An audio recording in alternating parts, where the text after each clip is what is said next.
setiap hari ketika lo bangun, itu tuh adalah battlefield. Oke. Lo tau gak sebenarnya kayak pertempuran terbesar manusia tuh ada di mana? Di mana? Di sini. Lu pikir masa depan itu lo bisa prediksi dengan sesuatu yang make sense buat lo. Iya. Padahal sebenarnya dunia itu gak make sense. Iya, betul.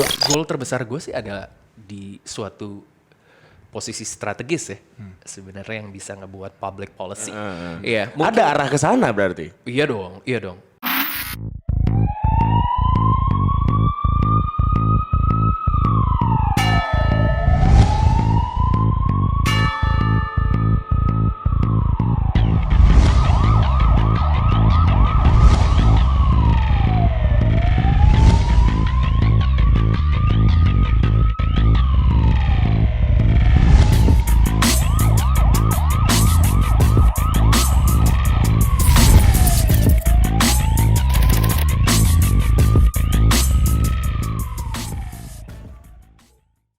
Sekarang tuh kan lagi sebenarnya udah lama sih soal sandwich generation. Sandwich generation. Iya, jadi maksudnya gua pun sekarang mempersiapkan diri untuk nanti tidak menyusahkan anak gua gitu loh. Ketika nanti dia sudah dewasa, biarkan dia menggapai mimpinya sendiri. Mudah-mudahan gua masih bisa beraktivitas ya, gua masih bisa berkreasi gitu di masa tua nanti gitu. Dan karena jujur beberapa orang-orang yang berada di area sandwich generation ini mereka ngeluh gitu. Di satu sisi mereka harus menggapai mimpi, di sisi lain mereka tetap harus menghidupi keluarganya. Akhirnya dilema gitu kan. Tapi ada juga orang-orang yang sudah mencapai titik yang lo rasakan sekarang. Gua dititipin sekian, ya gua baginya sekian. Udah santai aja hidup gitu. Ya, gue ngerasa gini deh. Sistem keuangan itu tuh kita baru apa sih? Kita nggak, gue nggak justifikasi tapi enggak lah, enggak telat-telat banget lu untuk mikirin nanti umur 60 lu dapat uang dari mana gitu. Karena sistem finance tuh juga baru oke banget tuh di area 90-an kok. Iya kan? Gitu ya? Lo harus diversifikasi segala macam gitu. Itu tuh baru lah gitu. Ketika sekarang millennials itu belum melek banget, ini bukan dijustifikasi secepat mungkin. Seharusnya lo udah mendiversifikasi itu dan lo tahu nanti bakal kayak gimana. Tapi menurut gua memang kita di sistem timur ini kita tuh selalu ada pada kayak ya kalau orang tua itu tanggung jawab kita seumur hidup, which is true. Betul. Gitu. Gue sungguh sangat mendukung kalau orang lain aja bisa bantu. Sebenarnya yang lo harus bantu orang terdekat lo dulu, ya kan? Nah, cuman permasalahannya adalah gini, ketika kita masuk pada dunia realita, gitu kan ya, akan jauh lebih menyenangkan ketika suatu saat nanti lo punya anak, ya kan? Anak lo itu feel free, umur 20 lo mau tinggal sendiri, lo urus diri lo sendiri, nggak apa-apa. Gitu kan ya, gitu. Cuman ya memang itu yang perlu disosialisasikan secara benar gitu. Gimana kayak generasi kayak kita gini itu memutus rantai itu. Despite of despite of dogma-dogma atau apapun yang kayak lu suatu saat harus ngurus gua karena gua orang tua lu ya lu bisa punya paradigm baru lah untuk itu. Iya. Nah, jadi itu bukan menjadi ketakutan lo sebenarnya karena memang belum menemukan momennya aja mungkin ya. Sesuai standar gue belum. Sesuai standar. Boleh tahu nggak standar lo apa, Dot? Standar gue itu adalah manusia yang mampu gue lihat untuk mengimbangi gue dari sisi pertemanan. Karena gue tahu sebenarnya suatu saat nih gue bakal pudar nih semua ya sama dia gitu. Nah pertemanan itu kan lo kalau misalkan nilai temen kan luas ya gitu. Omongannya nyambung, suatu saat intelektualitasnya harus nyambung, vibe-nya nyambung gitu.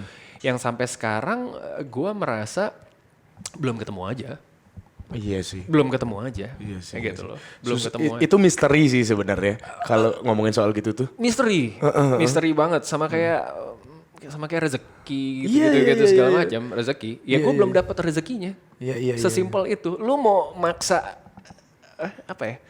lu mau usaha kayak gimana pun. Kalau misalkan ya usahanya tentunya gue nggak usah ngomong kali ya ke Ya orang-orang. iyalah. Gua gimana gitu. Tapi ya kalau misalkan emang belum dikasih gitu sama Tuhan ya bakalan susah. Ya itu mah udah checkmate lah kalau gitu mah gak bisa ngomong apa-apa lagi kan ya. Banget. Gue sebenarnya di satu sisi juga penasaran sama apa yang lo lakukan sebelumnya. Jadi kan kita tahu bahwa salah satu biografi lo adalah ketika lo selesai main film Realita Cinta Rock and Roll ya waktu itu akhirnya lo ke London ya. Iya. Lo tuh mau jadi pemain bola ya Not? Iya. Gila ya.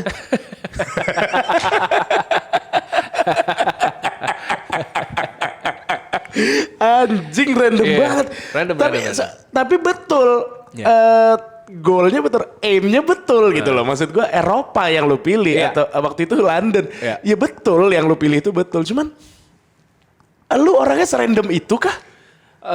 Saat itu ya? Iya.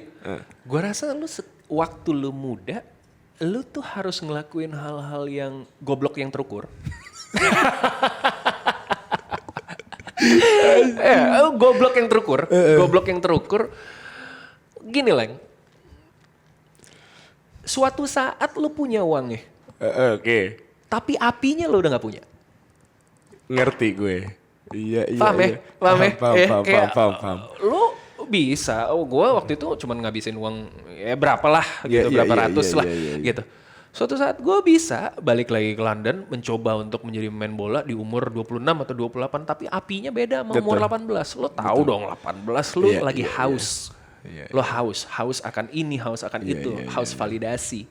Sampai akhirnya, lo kena lagi. Gitu kan ya. Dan manusia itu hidup random.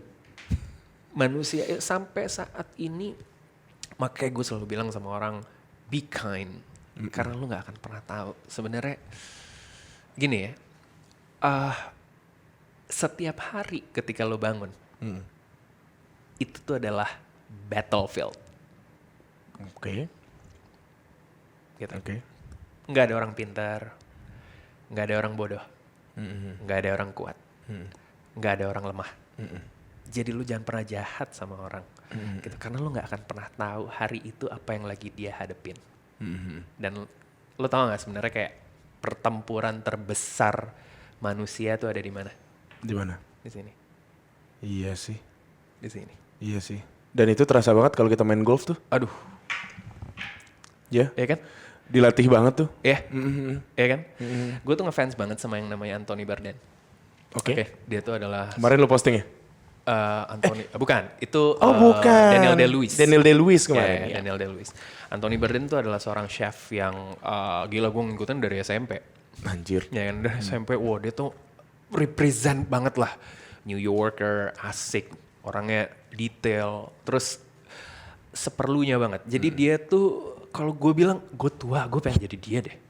Selengean gitu. Tapi giliran ngomong, ih anjing orang isinya, gitu. Kok a slightest detail gitu. Lo bisa itu penulis juga. Ya kan, penulis juga. Tuh spirit animal gue. Oke. Bunuh diri. Yeah. Orang dengan wisdom sekuat itu. Will Smith, Yes. itu tuh spirit animal gue banget. Gue tuh aktor Will Smith. Kenapa? Karena dia bisa menggabungkan sisi artistik dan bisnis dengan cara yang benar. Iya. Ya kan, James Cameron juga gitu. Will Smith tuh spirit animal gue banget. Gue tuh Will Smith banget gitu. Terus tiba-tiba di Oscar kayak begitu. Baik itu juga Van Gogh. Orang tahu Van Gogh pelukis. Mereka nggak tahu he's a poet. Dia tuh penulis puisi. Dia nulis sesuatu sama adeknya aja, suratnya tuh begitu indah. Tapi over an argument, dia bisa nyilet kupingnya sendiri, motong, nembak, bunuh diri. Akhirnya gue melakukan suatu riset. Kenapa ya? Apa mereka orang yang munafik? Apa orang-orang yang pinter itu cuman jago ngomong doang? Oh ternyata enggak. Apa ini? Ternyata setiap hari itu adalah battlefield yang lo harus laluin.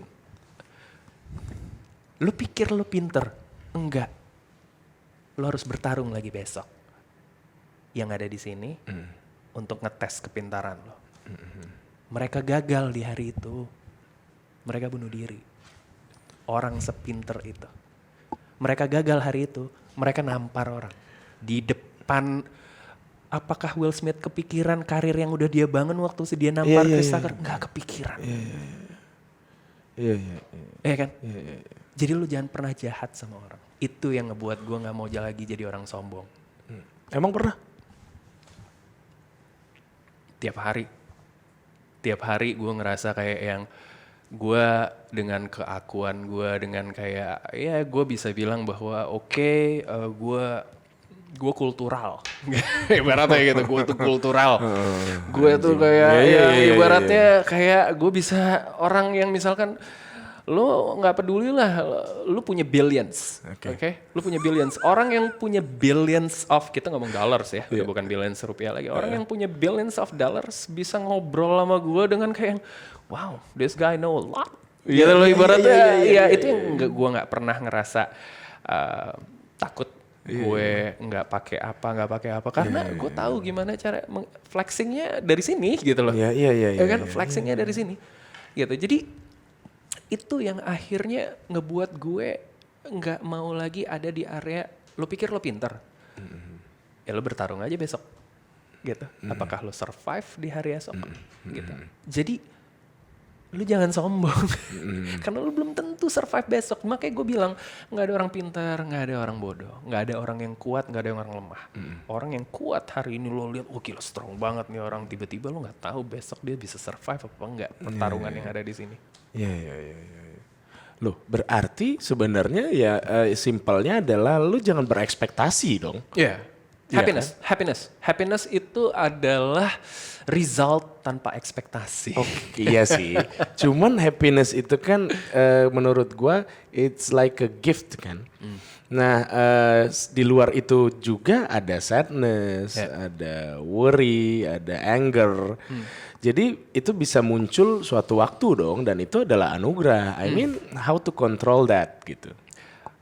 Kalau menurut gue sih sebenarnya gue juga masih sering lepas-lepasnya lah. Nah itu maksud gue. Gue masih sering lepas-lepasnya. Kita tahu bahwa battlefield kita nih ini, cuman akhirnya kita buang pikiran itu jauh-jauh dengan tidak berekspektasi. Betul. Tapi kan itu gift, anugerah, kesedihan, marah itu kan anugerah juga sebetulnya. Oke.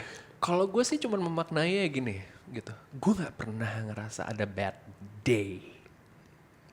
Menarik. Gue nggak pernah ngerasa ketemu orang yang salah.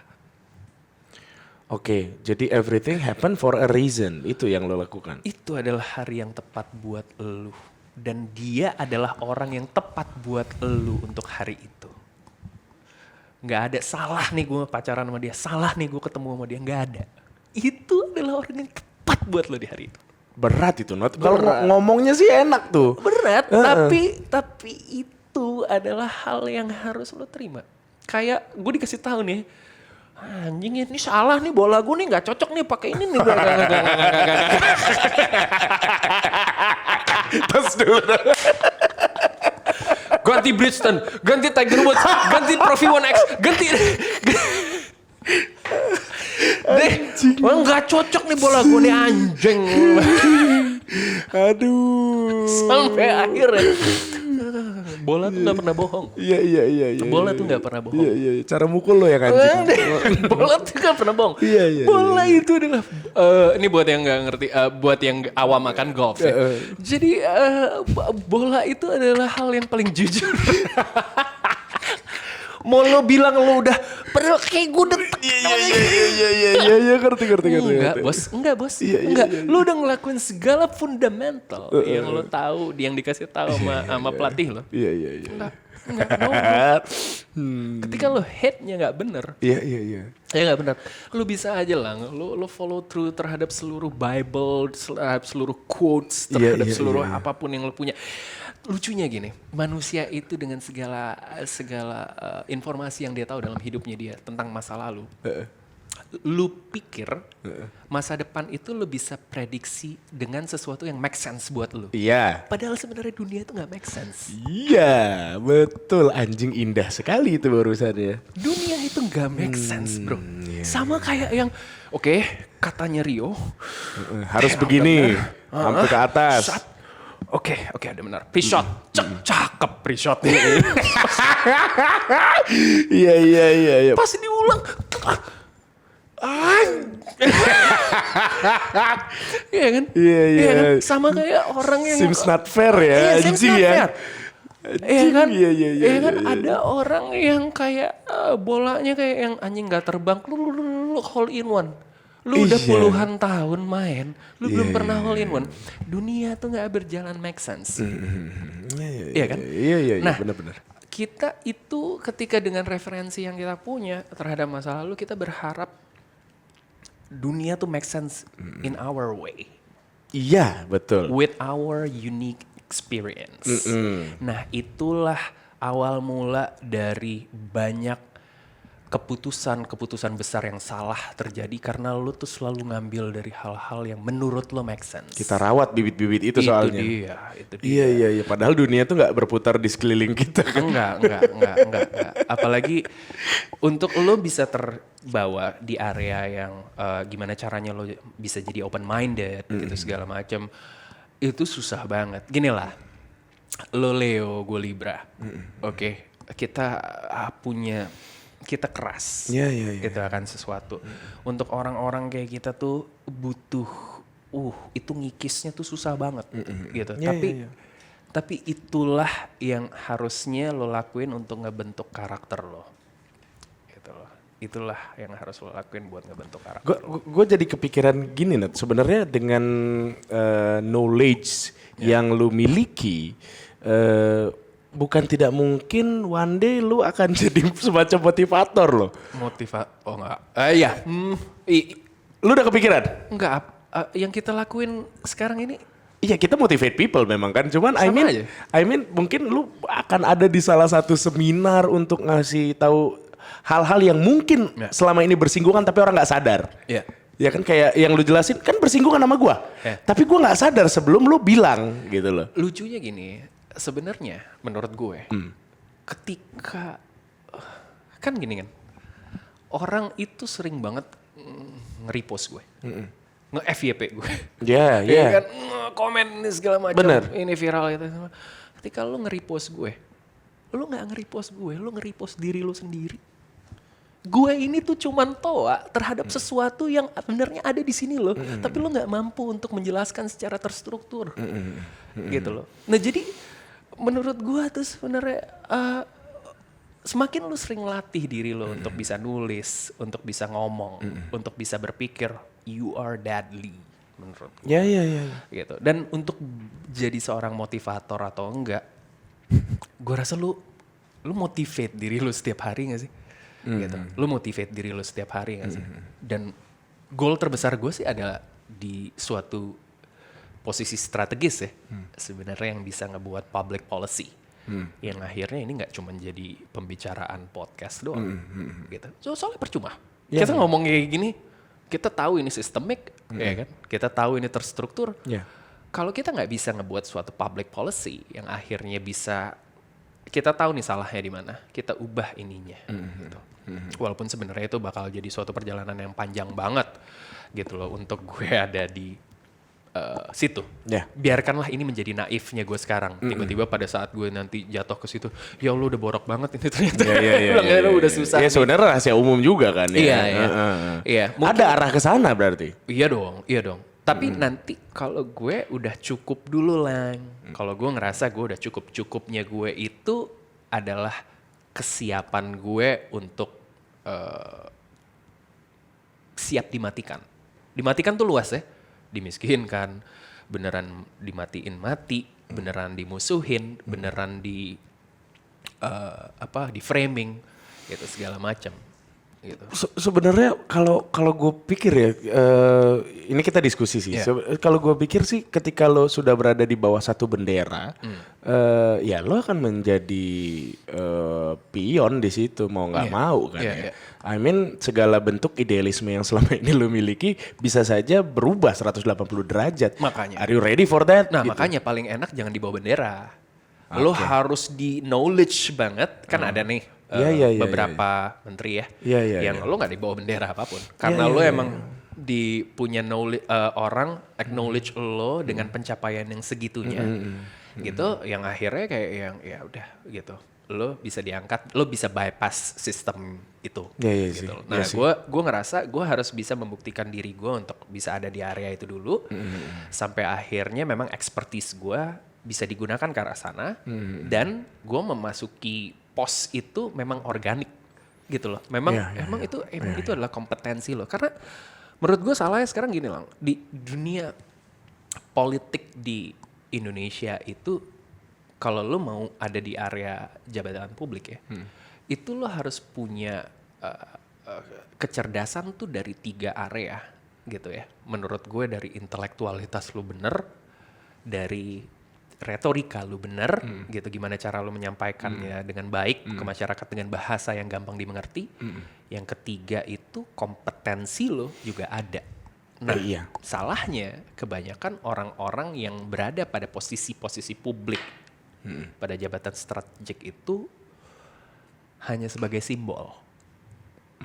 Nah, itu yang akhirnya ngebuat kita tuh ada di area yang kayak kesulitan untuk tahu bahwa orang ini mampu nggak ngebawa kita ke suatu area yang lebih benar, yang lebih baik, gitu kan.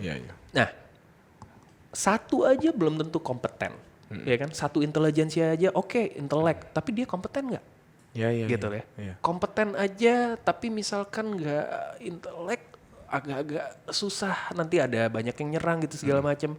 Harus terukur gitu. Nah, politik ini masalahnya di Indonesia itu dijadiin suatu profesi. Betul. Iya kan? Betul. Profesi mendulang uang. Oh iya, betul. Biar cepet-cepetan balikin modal. Iya kan? Jadi akhirnya kita disuguhi sama suatu kebijakan-kebijakan yang akhirnya suka nginjek-nginjek nalar berpikir. Itu. Betul. Masih lama kayak kita mau punya PM tuh, ya lu lihatlah PM-nya Finland, umur 36, Presiden Chili yang baru umur 36, terus PM-nya Austria juga umur 37 atau 36 gitu. Dan itu sih yang gue harapkan suatu saat nanti kalau lo tanya motivator, mungkin memotivasi tapi dalam area jabatan yang lebih punya power untuk bikin kebijakan publik. Menarik. Jadi kita akan, kalau misalkan gue tanyanya begini, dengan segala proses yang sudah lo jalani, apakah lo bisa melihat diri lo sendiri 10 tahun ke depan? 10 tahun ke depan? Oke, gue 10 tahun ke depan, gue rasa harusnya ya, gue punya bisnis tuh udah rolling, ya. Bukan gue lagi jadi direktur pelaksana, gue hanya mungkin CEO, strategik aja, tapi bukan CEO yang ngatur day to day activity. Iya. Sistemnya sudah berjalan lah ibaratnya gitu. Harusnya gue punya holding ya, udah punya holding company dan udah bersiap bertarung masuk ke area politik. Harusnya itu. Cakep. Harus. Cakep. Tapi bener, gue tuh ya kalau masih Gilang nih, bermain golf sama lo itu adalah terapi yang paling menyenangkan buat gue. Karena maksudnya gini, gue tuh seneng gini Lang. Gue itu ya, gue tuh nggak mau bilang gue pandai atau expert dalam membaca manusia gitu. Ya yang sesuai dengan apa yang gue bisa lihat aja. Lu tuh adalah orang yang kompetitif. Iya. Ya kan, at heart gitu. Api lu tuh kenceng. Orang yang kompetitif itu biasanya efektif. Pengen bypass the process gitu. Pengen cepat bisa atau apa segala macam. Nah gue ngelihat golf ini tuh makes you humble. Iya. Makes you humble. Iya, benar. Jadi dengan golf ini lu gak bisa mempercepat apapun. Lu gak bisa kayak gue tuh fast learner, bodoh amat lo mau bilang lo fast learner kayak lo mau bilang gerakan lo bagus, backswing lo bagus, ini lo bagus gitu, lo punya kekuatan gede gitu segala macam, tapi tiba-tiba lo ketemu ada orang lebih pengen anjing pukulannya jauh banget. Iya betul. Ya kan? Betul. Gitu. Jadi dan satu hal yang gue ngelihat adalah gue tuh bisa banget ngelihat lu tuh berusaha banget nerima handicap lu. Lu berusaha banget nerima cacat lu. Di golf tuh gue tahu lu marah, gue tahu lu sebel, tapi lu tuh struggle banget untuk kayak ya udah lu tuh lu berusaha tutupin untuk ya udah gitu. Dan akhirnya setiap hari lu mencoba untuk kayak ya udah nerima. Betul sih, tapi apa yang lu bilang itu gue jadi keinget lu. Rory kemarin kan bolanya masuk di rough dalam. Pas kepukul cuma bergerak sedikit doang. Yang dilakukan Rory ketawa saat itu. Jadi maksud gue benar sebetulnya salah satu olahraga yang bisa menjadi terapi ya adalah golf itu tadi. Dan salah satu olahraga yang bisa melihat karakter asli seseorang ya golf juga sebetulnya. Ada yang lukis skor sendiri. Ada yang marah-marah, emosional. Ada yang bodoh amat gitu kan. Dan gue melihat kalau gue harus kembali ngasih pendapat gue tentang lu, feedback ke lu. Lu juga salah satu orang yang udah jelek nih, bodo amat udah bercanda aja deh, main-main deh gitu. Yang penting happy. Nah, I mean itu membuat gua dan beberapa teman-teman kita yang lain akhirnya nyaman gitu loh. Bahkan Andika Pratama sempat ngomong, gua kalau main sama Juno tuh gua tenang, kata dia gitu. Karena lu tidak berusaha untuk berapa gitu anjir. Dan menurut gua sih anjing nih kocak banget nih, kayak begini nih seru banget gitu. Apalagi saat mainnya lagi jelek gitu. Dan menurut gua apapun yang lu pikirkan tadi, entah lu akan jadi seperti apa 10 tahun ke depannya, atau mungkin lu sekarang motivate people dan nanti berada di payung yang lebih besar sehingga bisa berefek lebih luas gitu kan. Gue sih mendoakan yang terbaik juga buat itu, mudah-mudahan. Terakhir gue pengen tahu pendapat lu tentang kasus penembak, gue pengen lu tentang situasi yang terjadi di Indonesia dan mungkin pesan lu untuk apa ya ibaratnya milenial lah, Gen Z lah. Pendapat gue tentang situasi yang ada di Indonesia saat ini. Kita harus tahu ada suatu PR yang besar buat kita. Baik itu dari semua sistem ya, mau itu birokrasi lah, terutama birokrasi ini. Infrastruktur apa segala macam yang berhubungan sama akhirnya ekses-ekses kayak korupsi, kolusi, nepotisme. Itu kan adalah buahnya gitu kan. Nah, namun di sini kita harus sadar bahwa ada kekuatan yang lebih besar ya, yang secara terorganisir ngebuat kita itu tetap stay di sini-sini aja. Kita nggak tahu nih ya kekuatan besar ini apa. Entah itu secara geopolitik dari luar, atau memang ada orang yang emang ditugaskan ngebuat Indonesia tuh di sini-sini aja, gitu loh, untuk sesuai sama agenda globalnya, gitu kan ya. Kayak gue pernah ngomong, gampangan lu nguasain preman di pasar impres daripada kalau pedagangnya pinter semua, ya kan?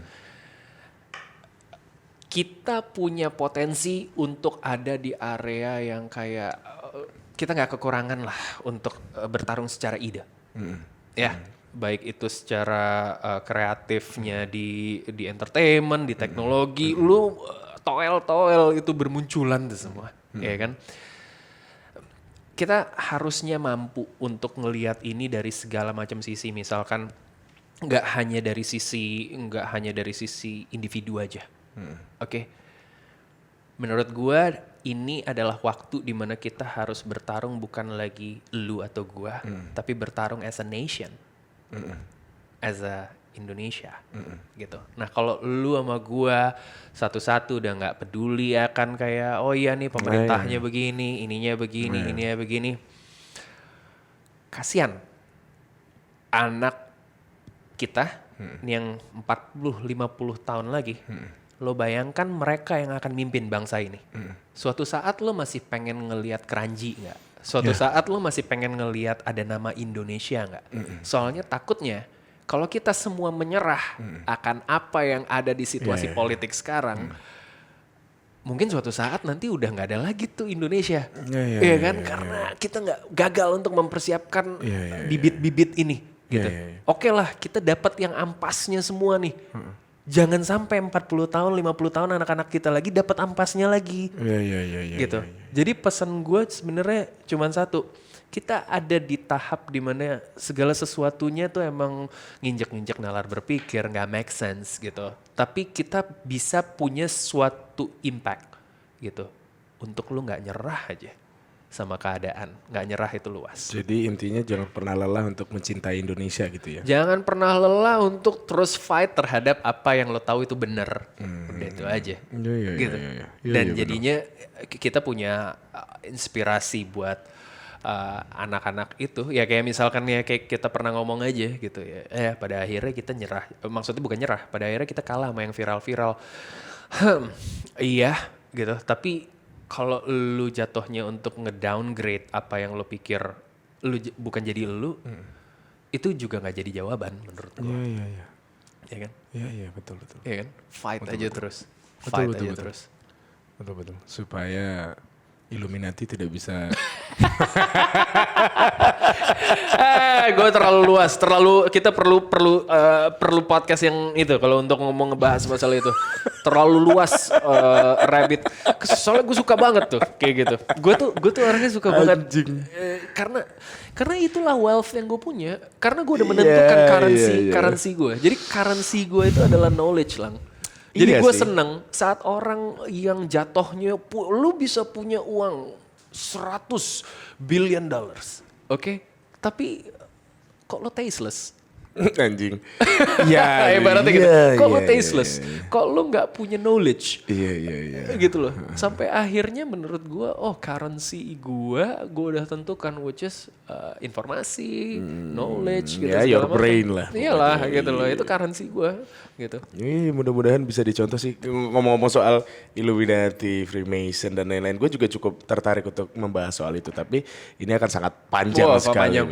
panjang sekali. Karena kita bicara tentang historinya, Iya. kemudian apa agenda-agenda mereka ke Iya, depannya. Ya iya. ini udah jadi rahasia umum. I mean, mungkin beberapa orang menyebut ini secret society. But if they really secret, maksudnya, I mean, kalau itu benar-benar tersembunyi, tidak bisa dilihat.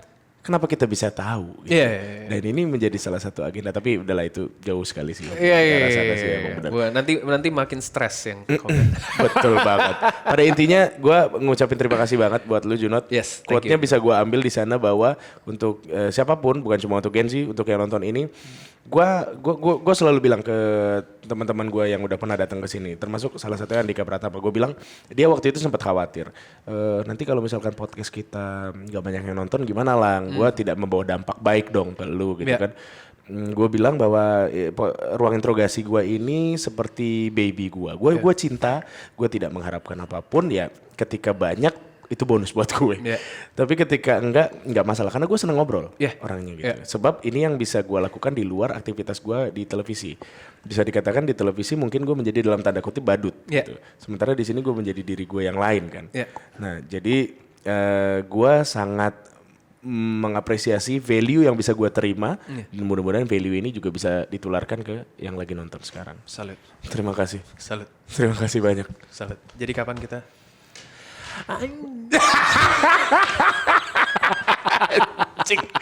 Thank you Nat. Thank you.